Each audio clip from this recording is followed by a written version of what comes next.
네, ESG 투자에 대해서 우리 주식경제에서 지속적으로 다뤄드리고 있는데요. 오늘은 수소, 전기차뿐만 아니라 물에 대해서 더 주목을 해보겠습니다. 바로 SK증권 박기현 연구위원과 이야기 나눠보겠습니다. 안녕하세요. 안녕하십니까. 안녕하십니까. 네, 어렸을 때 사실 우리나라가 이제 물 부족 국가다라는 말을 많이 들었었는데 네.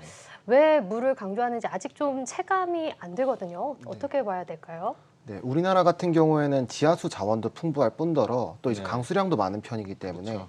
전 세계 다른 국가들과 대비했을 때는 사용할 수 있는 담수의 양은 오히려 많은 편이라고 할 수 있겠습니다. 그렇기 때문에 이제 전 세계적으로는 이제 이 기후 문제로 봤을 때 한국 같은 경우에는 물 부족에서는 약간 비껴 나가 있다고 보실 수 네. 있겠고요. 하지만 이제 한국뿐만이 아니라 뭐 전 세계적으로 이런 문제가 발생하고 있기 때문에 현 시점에서 한번 주목해 보시는 것도 좋을 것 같습니다. 제가 중학교 때 그 연합고사를 치고 우리 시절에 연합고사라 그럽니다. 네, 네. 연합고사를 치고 그 책을 보는데 봉이 김선달 책을 읽었어요. 아, 네, 그때 그렇습니다. 대동강물을 팔아먹더라고요. 아, 봉이 네, 김선달이가. 맞습니다. 그래서 그때 제가 생수 아이디어를 떠올렸으면 생수 장사를 좀 네. 했을 건데 네, 하는 그렇죠. 생각을 했어요. 근데 요즘 이 방금 우리 손은께도 말씀하셨지만 최근 수자원 수요가 엄청나게 증가하고 있다라는 통계 자료가 있거든요. 네, 한 그렇습니다. 100년간에 600%가 늘어났고 지금 매년 80년대 이후에 1%씩 늘어나고 있다. 네, 그럼 그렇습니다. 계속해서 지금 산업이 발전하게 되면 현 수준에서도 뭐 한 50% 이상은 충분히 증가할 것 같은데 어떻게 보세요? 네, 2050년까지는 한 50% 가량 증가할 것으로 보고 있고 네, 또한 이 산업 자체가 워낙 이제 인구수에 따라서 꾸준히 성장할 수밖에 없는 산업이기 때문에 네, 전 세계 인구수가 현재는 이제 한 70억 명 정도로 추산되고 있는데 네. 2050년에 한 100억 명까지 이를 거라고 얘기하고 있습니다. 예. 우리나라의 수자원 관리는 국토해양부에서 하는 거죠. 네, 그렇게 알고 있습니다. 예, 미국은 육군에서 하고 있거든요. 네. 그래서 미국의 전 하천은 육군에서 관리를 하는데 우리나라는 국토해양부에서 하는 걸로 제가 그렇게 알고 있습니다.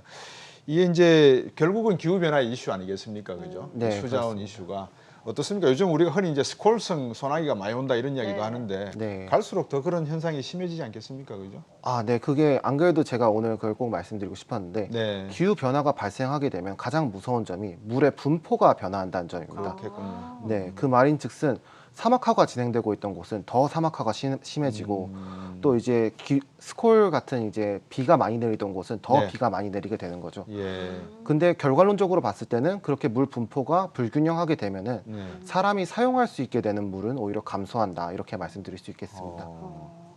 그렇다면 저희가 투자 관점에서 네, 이 물 산업에 대해서는 어떻게 바라봐야 되나요? 저는 물 산업 자체가 장기 성장성을 가지고 있고 꾸준히 이제 강세를 보일 것이기 때문에 네, 투자자분들께서 꼭 한 번은 이제 보셔야 된다고 생각을 합니다. 예, 개인적으로는 이제 또한 이제 장기적으로 봤을 때 기후 위기가 지금 계속 발생하고 있는 상황이기 네. 때문에 이 기후 위기를 해지하기 위해서 어떤 포트폴리오를 가져야 되냐 하면 결국 물 관련된 이제 투자 상품들을 넣으시는 것이 굉장히 좋다고 생각을 하고 네. 또한 이제 다른 나라들 이제 중국이나 미국 같은 경우에도 꾸준히 물 인프라에 투자를 하고 있는 상황이기 때문에 그런 점에서도 주목해 볼 필요가 있다고 생각합니다. 한 20년 전인가요? 10년 뭐 좀 전에 그 중동 국가들 네. 물 부족으로 인해 가지고 담수 그러니까 바닷물을 땡겨서 그거를 염수를 빼고 네네. 민물로 만드는 그 사업을 두산이라고 하는 기업에서 상당히 네. 관심 있게 한 걸로 제 기억을 하거든요. 요즘도 그런 사업이 계속 진행되고 있습니까? 어떻습니까? 네, 계속해서 그런 담수화 산업은 진행되고 있고 네. 요즘 이걸 관련해서 좀 흥미로운 이제 해외 토픽이 있었는데 어떤 겁니까? 네, 이제 중동 국가들이 예. 담수화 하는데 비용이 너무 많이 드니까 예. 북극 빙하 중에 떠내려오는 것들을 예. 배로 실어서 이제 자기 나라로 가지고 가는 겁니다. 어, 네, 그렇게 하는 게 오히려 담수화 하는 것보다 돈이 비용이 덜 싸다. 네. 그렇군요. 재밌는 소식인데 어떻습니까? 지금 그 중국, 특히 중국 같은 경우에 네. 아까 스콜성 기후가 오게 되면 중국은 워낙 땅덩어리가 넓으니까 네. 그 물의 분포라고 하는 것이 상당히 변화될 가능성이 높아 보이거든요. 중국의 수자원 관리는 어떻습니까? 아, 네. 중국 같은 경우에는 이제 워낙 또 산업화가 급진적으로 일어났기 때문에 네. 그만큼 물 부족 현상이 심한 편입니다. 예. 이제 중국 국가통계국에 따르면은 네. 지역별로 분석을 해봤을 때 약 62%의 지역이 지금 물 부족 현상을 겪고 있다고 하거든요. 예. 이제 중국 대도시들 같은 경우에는 이제 북쪽 대도시들 같은 경우 황하를 해서 이제 물을 끌어오게 되는데 예. 그만큼 이제 멀리 떨어져 있는 곳에서 수자원을 갖고 오다 보니까 비용적인 측면에서도 매우 큰 문제가 발생을 하고 있습니다. 예. 그래서 이제 2019년 같은 경우에는 좀 10.5조 원의 환경 예산을 편성했는데 예. 그 중에서도 5.5조 원을 예. 이제 물에 관련된 거에 투자를 하는 그런 모습을 보이고 있습니다. 미국은 좀 어떤가요? 인프라 법안에 이제 수자원 인프라가 이런 게 포함이 되어 있나요? 네, 이제 인프라 법안 같은 미국 같은 경우에는 여기 물 관리 시스템에 굉장히 신경을 많이 쓰고 있는데요. 이번에 짜여진 민주공화당의 그 양당이 합의로 만들어진 인프라 법안 초안을 보시면은 네. 약 550억 달러, 우리나라 돈으로 약 64조 원 가량이 물 관련 인프라에 이제 투자되어 있습니다. 이제 미국 같은 경우에는 수자원 인프라 시스템이 워낙 낙후되어서 과거 오바마 대통령 시기 때 이거에 관련해서도 또 문제가 있었거든요. 네. 그래서 오바마 대통령이 특정 지역을 방문해서 이제 이 물을 우리가 마셔도 되냐 안 되느냐 가지고 주민들과 또 이제 토론을 하기도 하고 그런 일이 있었습니다.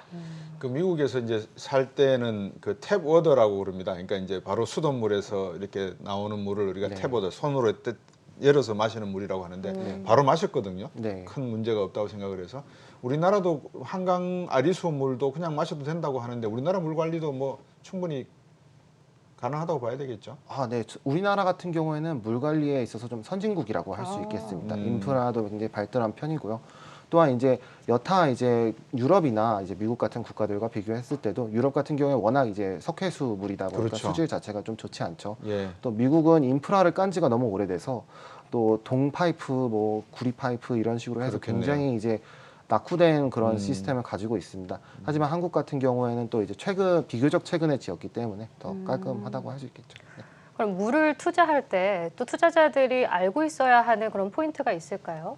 네, 사실 이거 안 그래도 이걸 말씀드리려고 했었는데 일단 물을 투자하고 싶은 분들이 많을 거라고 생각을 하는데 네. 이제 사실 물에 투자하기가 쉽지 않습니다. 그러니까 물 투자 그런 게 좀 막연해요. ETF 뭐 이런 게 있나요? 네, 사실 이제 국내 기업들에게 투자하기에는 정말 쉽지 않고 왜냐하면은 관리하는 기업들 같은 경우가 사업 포트폴리오에서 물 관리 비중이 작은 경우도 많고 공기업인 경우도 많아서 저는 이제 개인적으로는 이제 미국에 상장되어 있는 물 관련 ETF들을 추천드리고 있습니다. 네. 이제 총 두 가지를 말씀드리고 싶은데 첫 번째는 이제 PHO라고 하는 종목이거든요. 이제 인베스코사에서 이제 운영하고 있는 ETF인데 이 종목 같은 경우에는 이제 올해 들어서만 29.4%가 올랐습니다. 그래서 S&P 500을 추종하는 대표 ETF인 SPY와 비교해서도 이제 더 높은 수익률을 올렸죠. 네. 그리고 이제 미국에 상장되어 있는 수도 시설, 소재 그리고 수도 관리 기업들 투자를 하고 있기 때문에 장기적으로 봤을 때 지금 계속 인프라 법안이 집행이 될 것이기 때문에 또 장기 성장성이 좋다고 할 수 있겠습니다. 네. 그럼 물 산업의 성장 가능성은 좀 어떻게 보고 계신가요? 물 산업 같은 경우에는 이제 저의 개인적인 판단보다는 이제 조사 분석 기관의 네. 수치를 말씀드리자면은 이제 영국의 이제 글로벌 워터 인텔리전스라고 굉장히 유명한 조사 분석 기관이 있는데 여기서는 2024년까지는 물 산업이 약 2.4%의 연평균 성장률을 보일 거라고 합니다. 3.4%의 성장률을 보일 거라고 합니다. 한마디로 이제 굉장히 그래도 가파르지는 않지만 어떻게 네. 생각하면 꾸준한 성장률을 보인다고 할 수 있겠죠. 또 물 산업 자체가 그리고 워낙 파이가 큽니다. 현재 추산되는 걸로만 한 990조 정도 가량이 되는데 전 세계 반도체 산업이 500조 원이라는 네. 것을 생각을 해보면은 정말 큰 산업이라고 할 수 있겠죠. 지금 그 IPCC라든지 기후 변화 관련해 가지고 정부 간 협의체죠. 네. 이쪽도 그렇고 앞으로 이 ESG 관련된 시장이 조금 전에 저희들도 그 내용을 우리 손앵커가 다루었는데 네. ESG 관련해 가지고도 좀 동향이나 투자 포인트가 있으면 좀 간단히 짚어주시죠. 네, 좀 제가 지금 현재 좀 주목하고 있는 거는 EU 탄소 배출권 가격입니다. 최근에 60유로 선을 돌파해서 사상 최고치를 달성을 했거든요. 예. 이게 굉장히 큰 변화라고 할 수 있는 게 EU ETS가 EU 탄소 배출권 거래소가 2005년에 시작해서 장장 지금 16년이 돼가고 있는데 네. 처음으로 60유로를 돌파한 것입니다. 어. 그럼 이제 왜 이 탄소 배출권 가격이 이렇게 올랐나 하면은 현재 에너지 가격이 계속해서 상승을 하고 있지 않습니까? 네. 국제 유가라든지 아니면은 뭐 가스 가격이라든지 다 오르고 네. 있는데 이게 에너지 가격이 워낙 오르다 보니까 올해 겨울은 석탄을 떼야겠다라고 이제 EU 분들께서 생각을 하시는 것 같습니다. 네. 그래서 워낙 이제 부족한 에너지 수요를 메우려면 그렇게 할 수밖에 없고, 근데 이제 석탄을 떼려면 자연스럽게 이제 탄소 배출량이 네. 늘어나고 그렇게 하다 보면 배출권을 더 많이 쓰지 않겠는가 하는 생각에 자연스럽게 지금 가격 상승이 이루어지고 있는 것 같습니다. 이제 미국에 상장되어 있는 KRBN이라고 하는 그런 ETF가 이 EU 탄소 배출권 가격을 추종하고 있기 때문에 네. 관심 있으신 분들께서는 이제 한 번씩 확인해 보시면 좋을 것 같습니다. 예, KRBN이라고 하는 그 미국 시장에 상장돼 있는, 보통 미국에도 옛날에는 미국 그 시카고에 기후 거래소가 있었거든요. 네. 지금도 그 기후 거래소가 있는가요? 거래되고 있는가요? 유럽은 독일에 있는 걸로 제가 알고 있고. 네, 예. 이제 그렇습니다. 보통 이제 미국 같은 경우에는 이제 배출권 가격을 말씀하신다고 하면은 캘리포니아랑 이제 시카고에도 하나씩 있고 이제 예. 미국과 유럽 같은 경우에는 말씀하신 대로 독일에 있죠. 예. 네. 네. 방금 전에 또 IPCC 이게 기후에 대해서도 말씀을 해주셨는데 지금 지구가 인류에게 최후의 경고를 던졌다. 뭐 이렇게 굉장한 경고를 했다고 들었어요. 어떤 기구고 어떤 내용으로 지금 지구 온난화가 지금 현상이 나타나고 있는지 궁금한데요. 네. 우선 이제 IPCC가 어떤 곳인지 말씀을 드리자면은 네. 여기는 이제 국제 기구로서 각국의 정부들이 모여서 지구 온난화가 얼만큼 진행되었는지 또 기후 변화가 얼만큼 심각한지에 대해서 컨센서스를 만드는 곳이라고 생각하시면 됩니다. 예. 그래서 여기서 만들어진 컨센서스를 가지고 뭐 교토 의정서나 파리 기후 협약 등을 진행했다고 보시면 되고요. 네. 그럼 이제 이번 이제 보고서가 왜 이렇게 심각했는지를 말씀드리자면은 이제 지난 보고서가 이제 2013년에 나왔었는데 그때 당시에는 지구의 기온이 산업화 이전 대비해서 0.8도가 올랐다고 했었습니다. 근데 이번에 같은 경우에는 거의 1.1도가 올랐다고 했거든요. 근데 이제 5차 보고서랑 이번 보고서랑 차이가 한 7, 8년 정도밖에 나지 않는데 네. 그 사이에 벌써 0.3도가 오른 것입니다. 그러니까 정말 지구 온난화가 가속화되고 있고 지금 당장 행동을 하지 않는다면은 네. 그만큼 우리가 더 미래에 더 큰 이제 파괴적인 그런 영향을 받을 수밖에 없다라고 하는 것을 IPCC 측에서 이제 알려주었다고 보시면 되겠습니다. 저도 한때 이 교토 의정서 쪽에 이제 연구를 좀 하다 보니까 많은 것을 이제 배웠는데 네. 또 다른 쪽에서는 야, 그 중세기, 신세기까지 그 기온을 어떻게 아냐. 네. 이것도 다 영국 쪽에서는 조작이다. 소위 말해서 시장의 왜곡을 가져올 수 있는 하나의 정치적인 이슈일 따름이지 실제는 아니다. 뭐 이런 이슈도 좀 있었거든요. 근데 보시기에 지금 제가 이 방송을 들으신 분들은 아시겠지만 한 2주 전에 네. 존 케리가 도쿄를 왔다 갔다고 제가 말씀을 드렸거든요. 기후변화 관련한 이야기를 하고서 국가별 대응이 미국이 좀 주춤하다가 요즘은 적극적으로 나서는 모양이에요. 아, 네. 요즘 이제 바이든 행정부가 집권한 이후부터는 미국이 굉장히 적극적으로 나서고 있습니다. 특히 바이든 대통령이 워낙 기후에 관심이 많으신 분이시다 보니까 네. 현재 이제 트럼프 대통령 때 취소되었던 네. 모든 환경 관련 정책들을 다시 복원을 하셨고 또 이제 오바마 행정 때보다 오히려 더 강력한 그런 기후 정책을 이제 하시는 것을 보실 수가 있습니다.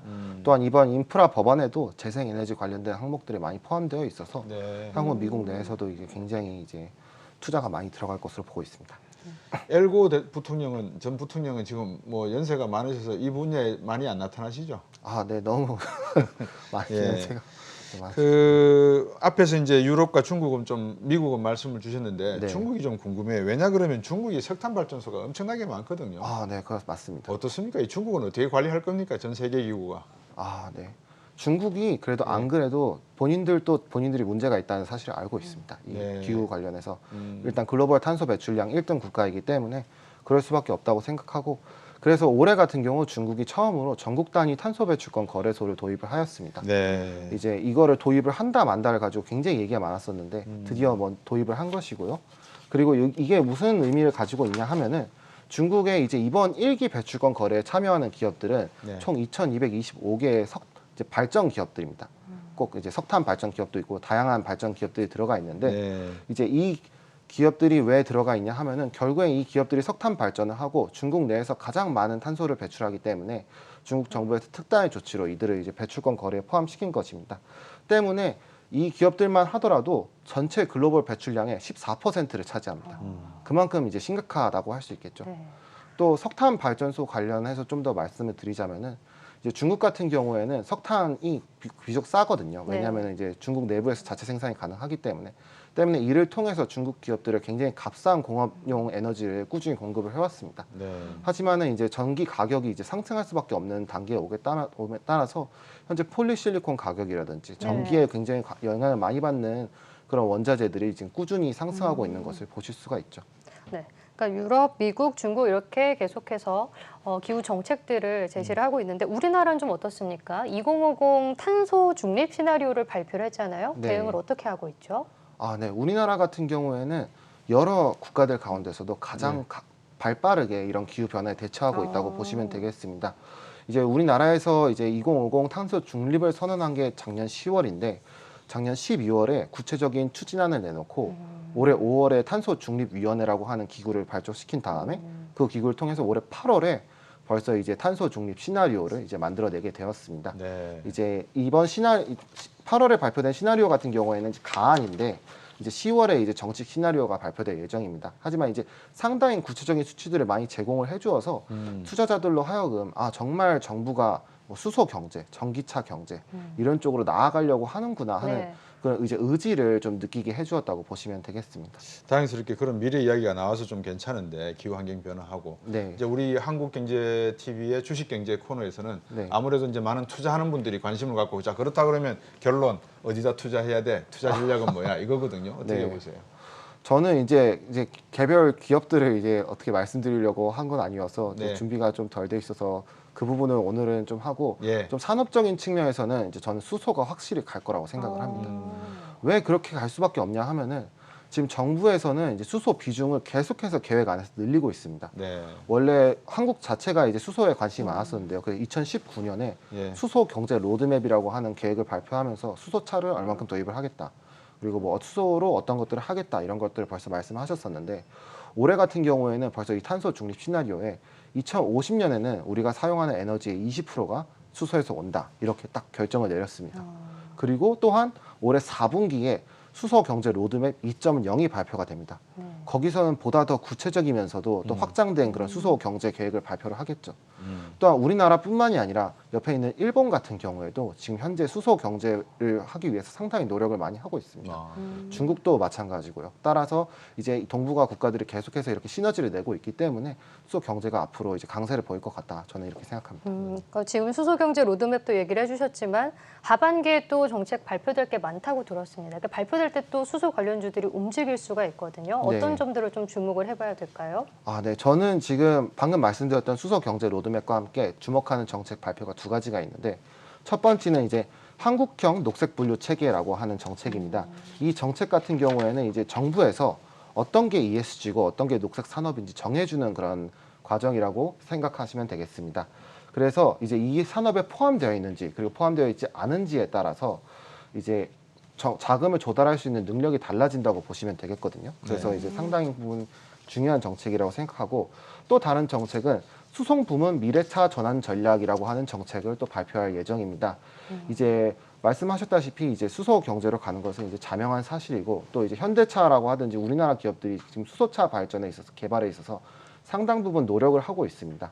여기 이제 수송 부문 미래차 전환 전략 같은 경우에는 뭐 R&D라고 할지 아니면 수소 인프라라고 할지 다양한 이제 부문들에 있어서 정부가 어떻게 보조를 해줄지 그리고 어떤 목표치를 설정할지를 보여줄 것이기 때문에 그런 측면에서 상당히 의미 있다고 할 수 있겠습니다. 네. ESG 산업에 대한 투자 아이디어 SK증권 박기원 연구원에게 들어봤습니다. 고맙습니다. 고맙습니다. 감사합니다.